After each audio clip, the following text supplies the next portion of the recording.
राष्ट्र सर्वप्रथम राष्ट्र सर्वप्रथम राष्ट्र सर्वप्रथम राष्ट्र सर्वप्रथम राष्ट्र सर्वप्रथम की बात कार्यक्रम में आप सभी राष्ट्रवासियों का हार्दिक स्वागत है।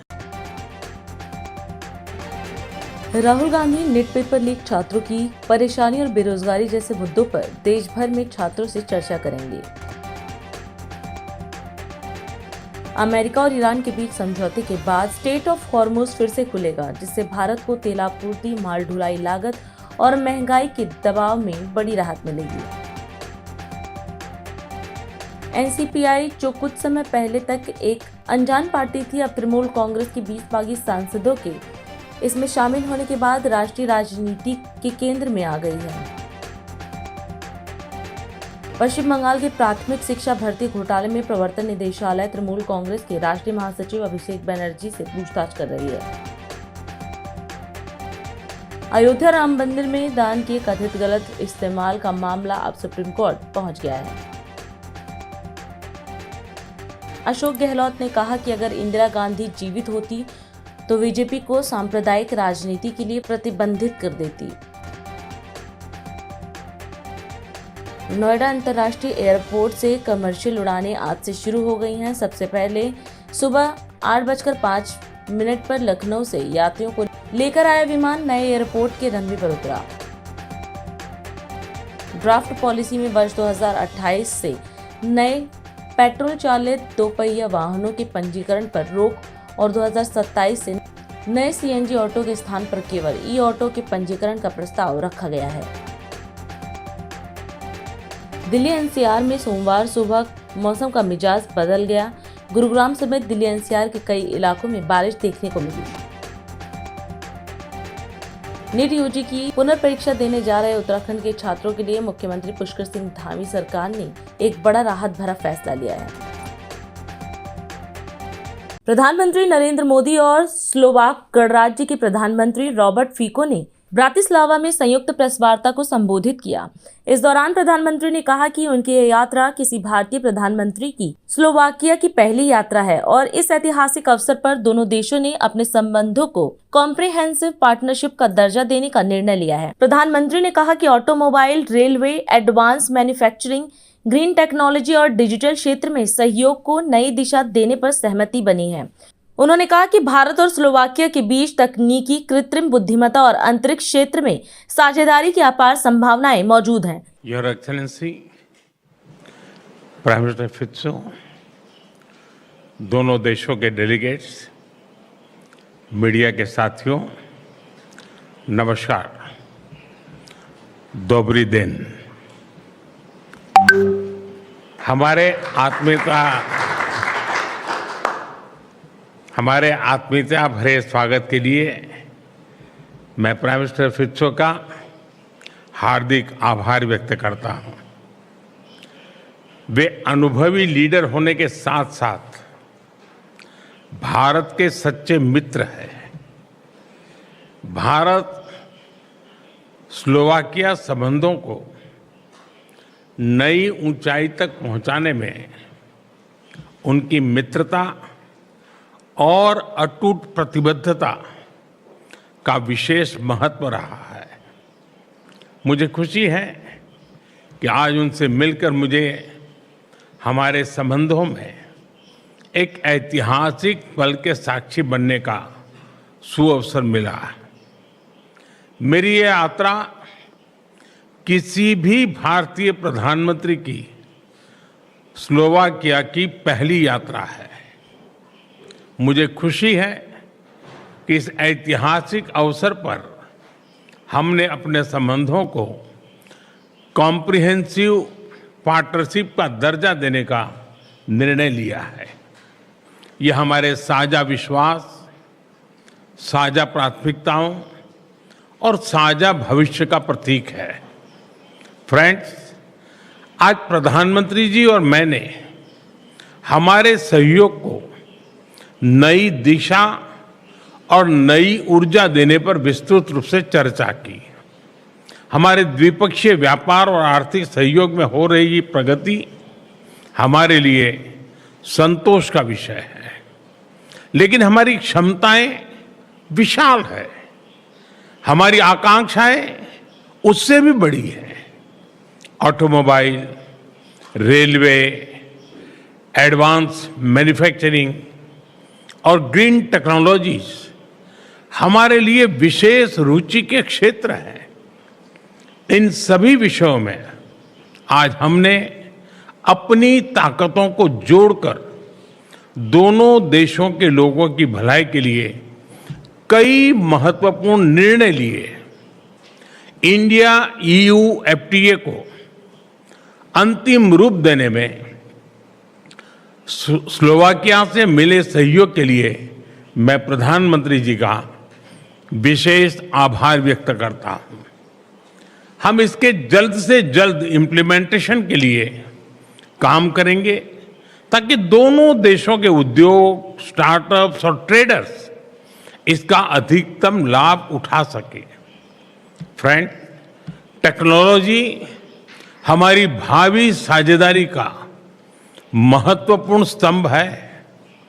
डिजिटल टेक्नोलॉजी पर आज किए गए MOU इसे डिजिटल पब्लिक इंफ्रास्ट्रक्चर में सहयोग की नई संभावनाएं बनेगी। मुझे खुशी है कि स्लोवाकिया की एक यूनिवर्सिटी में AI के विषय पर इंडिया चेयर स्थापित की जा रही है। AI मानवता की सेवा और प्रगति का सशक्त माध्यम बने, यही हमारी साचा सोच है।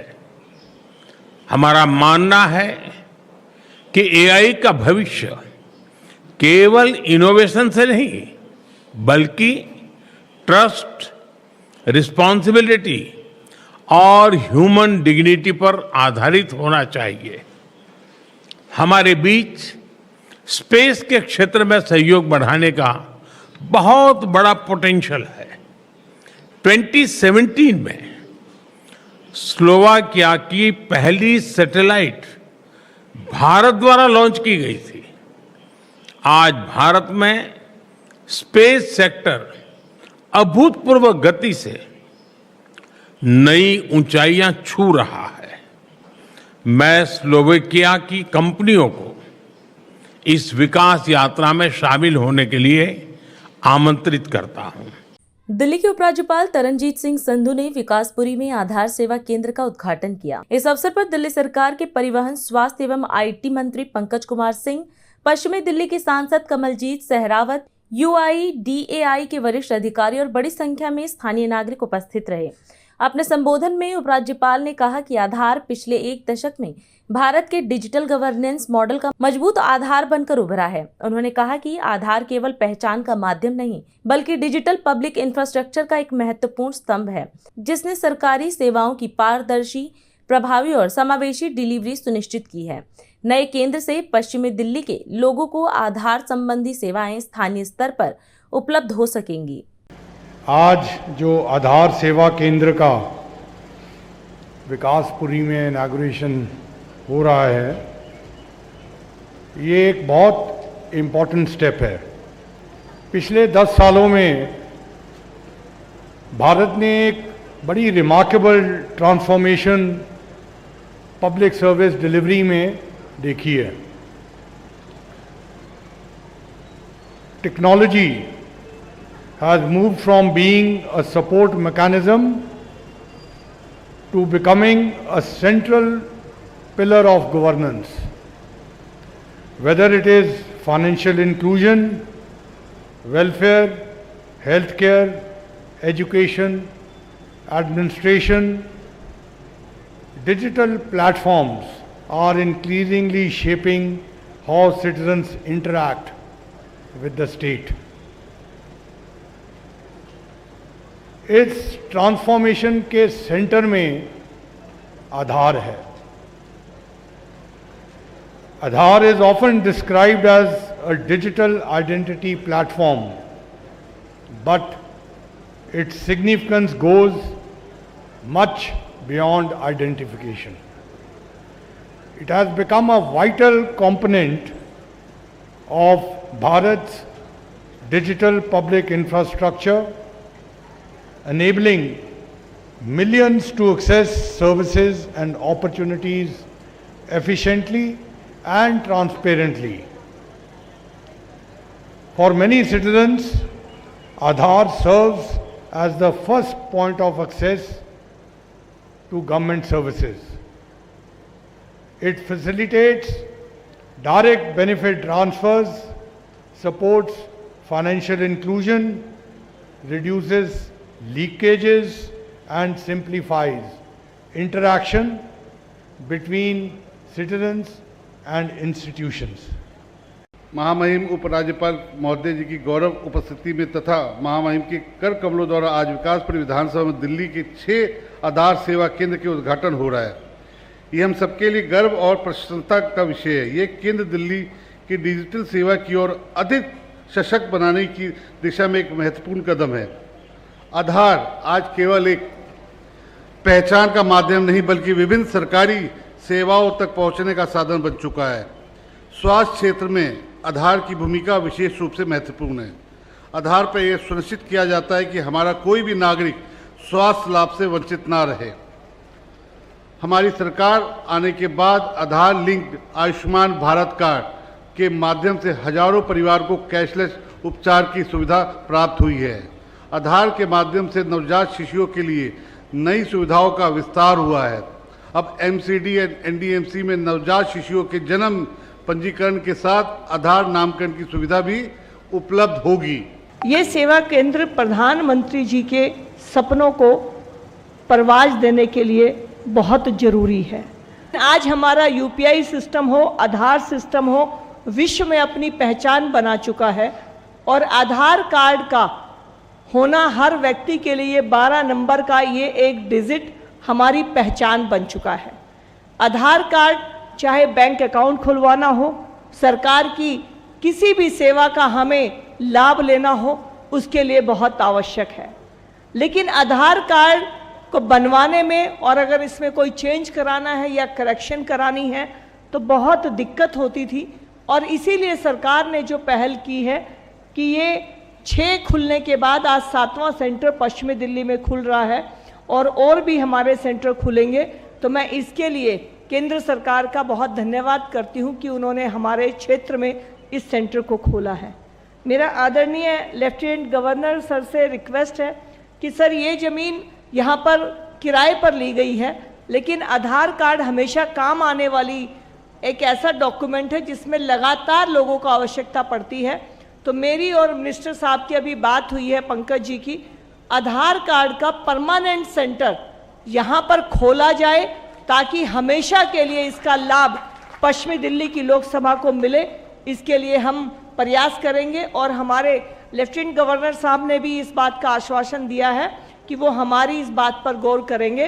तो मैं आज पूरे डिपार्टमेंट का धन्यवाद करते हुए आप सभी को नमस्कार करती हूँ। जय हिंद, जय भारत। बिहार के मुख्यमंत्री सम्राट चौधरी आज गया पहुंचे, जहां उन्होंने 170 करोड़ रुपए की लागत से बनने वाले टेक्नोलॉजी सेंटर का शिलान्यास किया। यह केंद्र पूर्वी भारत में तकनीकी प्रशिक्षण और औद्योगिक विकास का प्रमुख केंद्र बनेगा। इस अवसर पर कार्यक्रम को संबोधित करते हुए मुख्यमंत्री ने कहा कि प्रधानमंत्री नरेंद्र मोदी के नेतृत्व में देश भर में टेक्नोलॉजी सेंटरों का विस्तार किया जा रहा है और बिहार सरकार ने इसके लिए भूमि उपलब्ध कराई है। उन्होंने कहा कि विकसित भारत के साथ समृद्ध बिहार का सपना साकार होगा। मुख्यमंत्री ने बताया कि वर्ष 2022 से 2026 के बीच राज्य में लगभग 46 लाख उद्योग जुड़े हैं, जिनसे करीब 1,87,00,000 लोगों को प्रत्यक्ष रोजगार मिला है। उन्होंने कहा कि अब बिहार के बदलाव का समय आ गया है। आज साथियों आपके बीच में आया हूं और ये बड़ा ही हर्ष का विषय है कि आज मैं 3 जगह पर आदरणीय नरेंद्र मोदी जी के नेतृत्व वाली सरकार यहां पर टेक्नोलॉजी पार्क का शिलान्यास करने आया हूं। यहां के बाद मेरे को फिर यहां से आरा जाना है। आरा में भी एक्वा पार्क का शिलान्यास करना है और पटना में भी डेयरी से संबंधित एक कार्यालय का उद्घाटन करना है। मैं सर्वप्रथम देश के यशस्वी प्रधानमंत्री नरेंद्र मोदी जी का स्वागत करता हूं कि एक दिन 3 बड़ी योजना का शिलान्यास या उद्घाटन करने का मौका हमको देने का काम किया है साथियों। 170 करोड़ की योजना है। बिहार सरकार ने यहां पर 20 एकड़ जमीन दिया। तत्कालीन बिहार के लोकप्रिय मुख्यमंत्री नीतीश कुमार जी ने इस जमीन को देने का काम किया है साथियों। और उनका जो विजन था बड़ा स्पष्ट था, बिहार की समृद्धि में भारत जब विकसित होगा तो बिहार की समृद्धि भी उसमें दिखेगा। और अभी मैं रिपोर्ट देख रहा था, जिस बिहार में स्मॉल स्केल इंडस्ट्री पर कोई काम नहीं करता था सर, एमएसएमई पर कोई काम नहीं करता था, ये विभाग जब मांझी जी को मिला तो हमको लगता है कि मांझी जी भी समझ नहीं पाए होंगे कि हमको कौन विभाग मिला है। लेकिन आज मैं बताना चाहता हूं, अभी जो मैं रिपोर्ट देख रहा था एमएसएमई डिपार्टमेंट का, जिस बिहार में मात्र छोटे छोटे उद्योग 6 लाख लोगों इससे जुड़े थे, और अभी 4 साल में 2022 से लेकर 2026 तक आज इसमें 46 लाख इंडस्ट्री जुड़ गया और 1,87,00,000 लोग इससे सीधा रोजगार लेने का काम सिर्फ इस डिपार्टमेंट से कर रहे हैं साथियों। मैं तो आज पूछना भी चाहता हूं, कुछ विरोधी लोग ये कहते हैं कि बिहार में काम नहीं हो रहा है। मैं तो सिर्फ एक डिपार्टमेंट से कहता हूं कि सिर्फ इनसे बहस कर लीजिएगा। जब भी जीतन राम मांझी जी से सिर्फ पूछ लीजिए कि पिछले 4 वर्षों में कितने लोगों को रोजगार दिया, तो आपको पता चलेगा 1,87,00,000 लोगों को सीधे रोजगार देने का काम जीतन राम मांझी जी का विभाग देने का काम किया। और यह बिहार बदलने का समय है साथियों। नीतीश जी ने 20 साल में बिहार के चौहद्दी का विकास किया है। गवर्नमेंट स्पॉन्सर्ड स्कीम को नीचे जमीन तक पहुंचाया, आपके घरों तक बिजली पहुंचाने का काम किया, सड़क पहुंचाने का काम किया, हमारी करोड़ों जीविका की बहनों को मुख्य धारा में लाने का काम किया है। और साथियों, आपको जानकर खुशी होगी, जब इस देश में यशस्वी प्रधानमंत्री नरेंद्र मोदी जी आए, तब इस भारत में बिजली की क्रांति लाने का काम किया गया। आज पूरे देश में देखिए, सबसे ज्यादा बिजली देने वाला राज्य हम बिहार है। मैं जरूर आह्वान करता हूं इस खिजरसराय की धरती से, गया जी जो मुक्ति का धरती है, कि अब पूरे बिहार से जो बाहर गए वो अब लौट कर बिहार आइए। इस बिहार को सुंदर और विकसित बिहार बनाना है, इसमें सहयोग देने का काम कीजिए। इसलिए आज मैं फिर से खिजरसराय की इस पावन धरती पर 170 करोड़ का आपने आदरणीय मोदी जी और जीतन राम मांझी जी ने जो इस टेक्नोलॉजी पार्क का शिलान्यास करने का मौका दिया, यहाँ पे सड़क बनेगा, स्टेडियम बनेगा, और मां सीता का जो श्राप है उस श्राप से भी मुक्ति दिलाने का काम हमारी सरकार करेगा। इसलिए साथियों, मैं फिर से आप तमाम लोगों को बधाई देता हूं, शुभकामना देता हूं। मांझी जी को विशेष तौर पर शुभकामना देते हुए अपनी बातों को विराम देता हूं। अभी समय है एक ब्रेक का, हम चलते हैं ब्रेक पर, आप कहीं जाए नहीं, छोटा सा ब्रेक। श्रेया फर्निशिंग लेकर आया है आपके लिए होम कलेक्शन, जिसमें आपको मिलता है upholstery fabric, designer curtains, home and office decoratives, carpets and sofa cover कम से कम दाम में कीर्ति नगर में आपके लिए उपलब्ध है। Kamal Buildtech Private Limited, fulfilling promises. With our professional team and experience of delivering projects, in past we guarantee you peace of mind and top quality work in an affordable price. और अधिक खबरों के लिए आप हमारे YouTube channel दैनिक India दर्पण को अभी सब्सक्राइब करें और नोटिफिकेशन के लिए बेल आइकन को प्रेस करना ना भूलें। राष्ट्र सर्वप्रथम की बात कार्यक्रम में ब्रेक के बाद एक बार फिर आप सभी राष्ट्रवासियों का स्वागत है। मुख्यमंत्री योगी आदित्यनाथ ने नोएडा अंतर्राष्ट्रीय हवाई अड्डे के निर्माण के लिए भूमि समर्पित करने वाले किसानों से संवाद किया। इस अवसर पर उन्होंने कहा कि यह दिन उत्तर प्रदेश, देश और एविएशन सेक्टर के लिए ऐतिहासिक है। मुख्यमंत्री ने कहा कि नोएडा इंटरनेशनल एयरपोर्ट की वाणिज्यिक उड़ानों की शुरुआत के पीछे प्रधानमंत्री नरेंद्र मोदी की प्रेरणा और किसानों का महत्वपूर्ण योगदान है। उन्होंने सभी अन्नदाताओं का आभार व्यक्त करते हुए कहा कि 4 चरणों में विकसित होने वाले इस एयरपोर्ट के पहले चरण का कार्य पूरा हो चुका है और जेवर ने नोएडा इंटरनेशनल एयरपोर्ट के रूप में एक नया इतिहास रच दिया है। नोएडा इंटरनेशनल एयरपोर्ट के पहली कॉमर्शियल फ्लाइट के साथ अन्नदाता किसानों का आगमन हम सबको अत्यंत प्रफुल्लित करता है, आनंदित करता है। मैं इस अवसर पर आज यहां पर पहली फ्लाइट से जेवर के आए हुए हमारे सभी अन्नदाता किसानों का, जेवर से जुड़े हुए आप सभी नागरिकों का मैं सबसे पहले हृदय से अभिनंदन करता हूं, स्वागत करता हूं।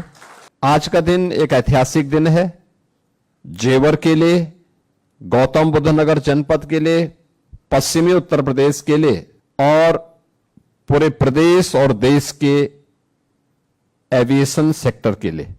जब भारत की सबसे अधिक संभावनाओं वाले एक इंटरनेशनल एयरपोर्ट ने अपनी कॉमर्शियल फ्लाइट प्रारंभ की है, इसके पीछे प्रेरणा देश के यशस्वी प्रधानमंत्री श्री नरेंद्र मोदी जी की और इसमें योगदान आप सभी अन्नदाता किसानों का। मैं इसके लिए आप सभी को हृदय से धन्यवाद देता हूं और इस अवसर पर अभिनंदन भी करता हूं, खासतौर पर श्री धीरेन्द्र सिंह जी को, जिन्होंने इस कड़ी को जोड़ा। धीरेन्द्र सिंह जी ने लग करके उसमें सहयोग किया। यमुना अथॉरिटी ने और उत्तर प्रदेश के सिविल एविएशन विभाग ने उस कार्रवाई को युद्ध स्तर पर आगे बढ़ाया। परिणाम है कि 13,000 एकड़ से अधिक भूमि जो 4 फेज में वहां पर एयरपोर्ट बनना है, पहले फेज की कार्रवाई संपन्न होकर के आज नोएडा इंटरनेशनल एयरपोर्ट के रूप में जेवर ने एक नया इतिहास रच दिया है। और मैं मानता हूं कि जेवर अब वह जेवर नहीं रहा, आज वहां पर एयरपोर्ट बन गया। भारत का पहला कार्गो और एमआरओ का केंद्र भी जेवर एयरपोर्ट बनने जा रहा है। यानी यहां पे किसान, पश्चिमी उत्तर प्रदेश ही नहीं, उत्तर प्रदेश का किसान कोई भी पैदा करे, कुछ भी पैदा करेगा, अन्न पैदा करेगा, फल पैदा करेगा, सब्जी पैदा करेगा, मत्स्य पालन में कोई काम करेगा, कार्गो से दुनिया की मार्केट तक पहुंचाने की सुविधा का केंद्र बिंदु बनेगा जेवर। लोकल मार्केट में दाम कम मिलेगा, लेकिन वही दाम दुनिया के मार्केट में कई गुना मिलेगा। जैसे आम, यहां के मार्केट में हम कितना भी बेचेंगे 50 रुपए तक पहुंचेगा, लेकिन वही आम जब दुनिया की मार्केट में पहुंचता है तो 800 रुपए से लेकर 1000 रुपए किलो बिकता है वही आम। आप मुझे बताइए ना, जो आम यहां 50 रुपए में बिकेगा और वहां हम कार्गो का दाम भी ले लें तो भी 200 रुपए हम प्रति किलो का दाम जोड़ दें, कार्गो का एयर फेयर उसके साथ जोड़ लें, तो भी तो किसान को 600 रुपए का लाभ हो रहा है। अब मुझे बताओ, जिस किसान को यहां पे 10 रुपए का लाभ प्रति किलो नहीं मिल पा रहा और उसको अगर 600 रुपए का लाभ मिल जाए तो धनी तो वही होगा ना। ऐसे ही अन्य उत्पाद में भी फूड प्रोसेसिंग की यूनिट लगेगी, सेमीकंडक्टर की यूनिट लग रही है, डाटा सेंटर स्थापित हो रहे हैं, फिल्म सिटी आ रही है, toy park, medical device park, apparel park और आईटी एंड इलेक्ट्रॉनिक्स की सिटी, वर्ल्ड क्लास सिटी। पहले पढ़ने के लिए देखो ना, एक बेटी पढ़ने के लिए अलीगढ़ मुस्लिम विश्वविद्यालय में मेडिकल की पढ़ाई करने के लिए गई। अब दुनिया की 5 बड़े प्रतिष्ठित विश्वविद्यालय जिनकी वर्ल्ड रैंकिंग है, वे इस क्षेत्र में आ रहे हैं, यहां आ रहे हैं अपना स्वयं का कैंपस स्थापित करने के लिए। पश्चिम एशिया में जारी संकट के बीच केंद्र सरकार ने हवाई सेवाओं और ईंधन आपूर्ति को लेकर स्थिति पूरी तरह नियंत्रण में होने का भरोसा दिलाया है। हालिया घटनाक्रमों पर आयोजित अंतर मंत्रालय प्रेस वार्ता में नागरिक उड्डयन, पेट्रोलियम, विदेश और नौवहन मंत्रालयों के अधिकारियों ने बताया कि देश में पेट्रोल, डीजल और एलपीजी की आपूर्ति सामान्य है तथा सभी रिफाइनरियां उच्च क्षमता पर काम कर रही हैं। अधिकारियों ने कहा कि कुछ रिटेल आउटलेट्स पर बिक्री बढ़ने के कारण अस्थायी दबाव बना है, जिसे देखते हुए सरकार ने डीजल वितरण को लेकर 90 दिनों के लिए अस्थायी व्यवस्था लागू की है। उन्होंने स्पष्ट किया है कि देश में ईंधन की कोई कमी नहीं है और लोगों को घबराने की आवश्यकता नहीं है। देश में पेट्रोल, डीजल, एलपीजी की सप्लाई स्टेबल है। रिफाइनरीज ऑप्टिमम कैपेसिटी पर ऑपरेट कर रही हैं। क्रूड इन्वेंट्रीज मेंटेन्ड हैं और परंतु इसके अलावा कुछ रिटेल आउटलेट्स के ऊपर हाई सेल देखी जा रही है और इसका मुख्य कारण है कि जो इंडस्ट्रियल और डायरेक्ट या इंस्टीट्यूशनल और कमर्शियल कंज्यूमर्स हैं, उनकी सेल रिटेल आउटलेट्स पर शिफ्ट हुई है। अगर मैं आपको एक आंकड़ा देने की कोशिश करूं तो ऐसा समझें कि लगभग 42 करोड़ लीटर डीजल जो पहले बल्क से या कंज्यूमर पंप से जा रहा था, वो मई के महीने में रिटेल आउटलेट्स शिफ्ट हुआ। इस शिफ्ट की वजह से कुछ सप्लाई इश्यूज आए। इन सप्लाई इश्यूज को ध्यान में रखते हुए भारत सरकार ने 11 तारीख को एक गजट नोटिफिकेशन दिया है और उसके अनुसार एक आदमी को एक दिन में 200 लीटर डीजल देने की बात की गई है और इसके अलावा इंडस्ट्रियल और जो कमर्शियल कंज्यूमर्स हैं, उनसे ये कहा गया है कि वो अपनी आवश्यकता का डीजल अपने कंज्यूमर पंप से लें। इस संबंध में मैं ये आपको बताना चाहूंगी कि ये एक टेम्परेरी ऑर्डर है और लगभग 90 दिन तक के लिए है और देश में पेट्रोल और डीजल की कोई भी शॉर्टेज नहीं है। आम उपभोक्ता को इनकन्वीनियंस से बचाने के लिए ये ऑर्डर लाया गया है और ताकि जो आम उपभोक्ता है, किसान है, टू व्हीलर है, उन लोगों को अपने पेट्रोल पंप पर जाकर कन्वीनियंटली डीजल और पेट्रोल मिल सके। एलपीजी के संबंध में पिछले 4 दिनों में 1.66 करोड़ बुकिंग्स रिसीव हुई और 1.84 करोड़ डिलीवरी की गई। Backlog has come down to 3.3 days now. इसी पीरियड में 24,184 tons of commercial LPG has been sold. 2.18 lakh 5 kg cylinders की सेल की गई है और जिसमें से 14,500 सिलेंडर्स कैंप्स में सेल की गई है। पीएनजी कनेक्शंस में 9.76 लाख पीएनजी कनेक्शंस को गैसीफाई किया जा चुका है मार्च से लेकर अभी तक और इंफ्रास्ट्रक्चर एडिशनल 3.19 लाख कनेक्शंस के लिए क्रिएट हो चुका है। 9.72 लाख नए कस्टमर पीएनजी कनेक्शंस के लिए रजिस्टर हुए हैं। 5,860 ton of C3C4 molecules and 5,050 tons of butyl acrylate has been sold by different refineries to chemical, pharma and paint industry. LPG enforcement में मार्च से लेकर अभी तक लगभग 1330 एफआईआर हुई हैं, 311 लोगों को अरेस्ट किया गया है और 75,960 सिलेंडर सीज हुए हैं। पेट्रोल एंड डीजल के संबंध में 27 मई से लेकर अब तक 12,303 litres petrol, 91,263 litre diesel seize हुआ है, 50 एफआईआर रजिस्टर हुई हैं और 39 लोगों को अरेस्ट किया गया है। इसके अलावा ऑयल मार्केटिंग कंपनीज के द्वारा इंस्पेक्शंस जारी है और जहां पर भी कोई वायलेशन मिल रहा है वहां पर एप्रोप्रिएट एक्शन लिया जा रहा है। अंत में मैं सभी लोगों से ये अपील करना चाहूंगी कि आइए हम अपने दैनिक उपयोग में ऊर्जा का सदुपयोग करें और ऊर्जा संरक्षण करने का हर संभव प्रयत्न करें। बल्क इंडस्ट्रियल कमर्शियल कंज्यूमर्स से ये अनुरोध है कि वो अपने कंज्यूमर पंप से ही डीजल लें ताकि आम कठिनाई का सामना न करना पड़े। और साथ ही मैं ये कहना चाहूंगी कि देश में पेट्रोल, डीजल, एलपीजी और नेचुरल गैस की पर्याप्त सप्लाईज उपलब्ध हैं। धन्यवाद। और अधिक खबरों के लिए आप हमारे YouTube चैनल दैनिक इंडिया दर्पण को अभी सब्सक्राइब करें और नोटिफिकेशन के लिए बेल आइकन को प्रेस करना ना भूलें।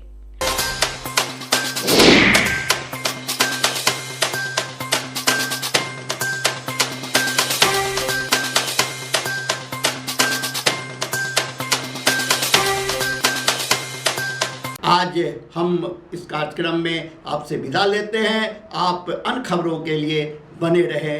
राष्ट्र सर्वप्रथम, वंदे मातरम, जाग उठा है भारत। राष्ट्र सर्वप्रथम, राष्ट्र सर्वप्रथम।